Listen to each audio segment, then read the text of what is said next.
喂，阿 Kit，我哋最近都收到好多 inquiry 喎，其實即係好多嘅唔同嘅問題啦。咁我哋今日咧都有一個咧係關於嚟自一個媽媽嘅，咁就係關於佢嘅小朋友啦。咁最近都經常提及到想死或者係自殺嘅一個咁，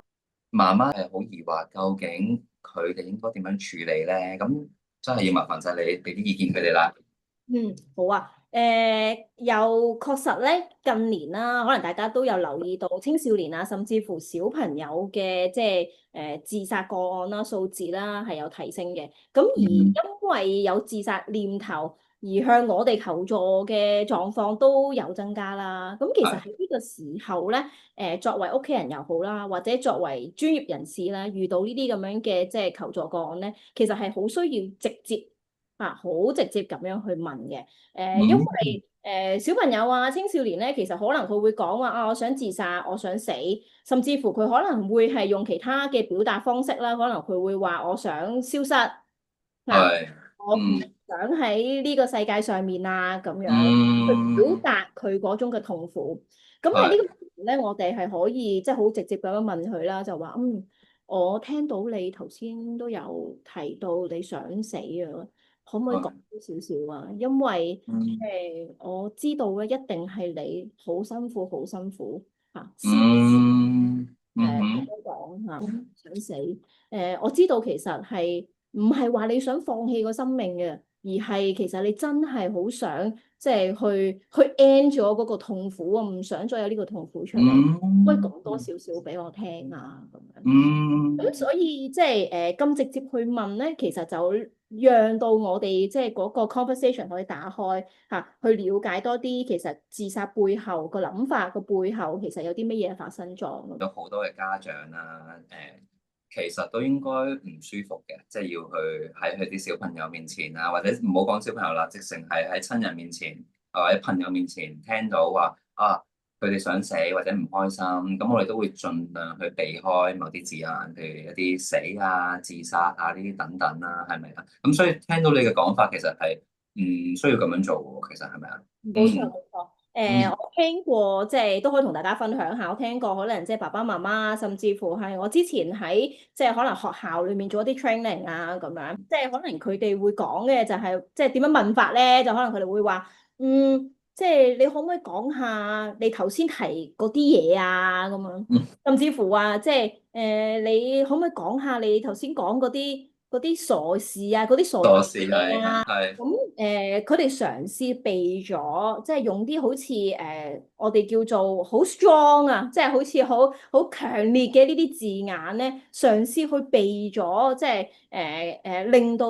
即係對方好似好怕對方受到刺激啊。嗯，生生死死呢啲嘢嘅時候，對方會受到刺激。咁但係其實咧，唔需要嘅。呢一個咧，其實大家嘅一個誤解嚟嘅，因為咧，好多人會覺得我哋咁樣咁直接去講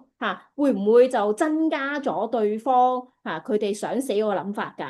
咁佢有嗯，呢個擔心係唔會嘅咁因係唔會，為咧，其實佢哋一提出咧，正正就係佢哋好想去即係尋求幫助。正正就係好想有人可以同佢正視呢一個問題咁所以我哋越好似好兜圈越婉轉咧，其實讓到對方咧都唔知點樣繼續講落去啦，或者佢會覺得我係咪唔應該講咧我係咪應該繼嗯。續去即係繼續去講我呢種即係關於死嘅呢種痛苦咁樣。係係係，咁喺以你嘅經驗，我都知道你處理好多自殺嘅個案入邊，有冇一啲建議可以俾翻啲家長？其實有啲咩係我哋真係唔好做咧？喺嗰個時候，嗯，咁我講少少啦，當然都有好多即係我哋要留意嘅嘢嘅。咁但係係，呢個我都覺得可以即係分享先嘅。咁第一個嗯，我相信大家都知道㗎啦，就係我哋要保持冷靜先啦。嗯，喺呢個嗯，狀況咧，即係啱嘅，我哋嗰個狀況好擔心啊，好肉緊啊，或者係大家都好 shock 㗎，可能聽到呢一個即係哇，要即係關乎到生死嘅呢個話題嘅時候。係，但係喺嗰一刻咧，我哋都真係要即係去保持冷靜啦，因為咧你越緊張嘅時候咧，其實咧對方都會感受到對方嗯，都會更加即係去不知所措，或者佢哋更加嗯知道其實對方係咪可以承載到佢嘅呢一種咁嘅情緒。我哋越嗯冷靜咧，其實係代表緊話緊俾對方知道，誒可以㗎，你可以同我講㗎咁樣。第二樣嘢就係我哋都要切記啦，唔好咁快咁樣去做一個judgment 啦，即係意思就係話我哋唔好咁快咧就話俾佢聽，咁樣諗係唔啱㗎。你知唔知咁樣諗？你咁後生咁樣諗係錯㗎咁樣。嗯即係當然啦，我哋係唔想即係呢件事發生，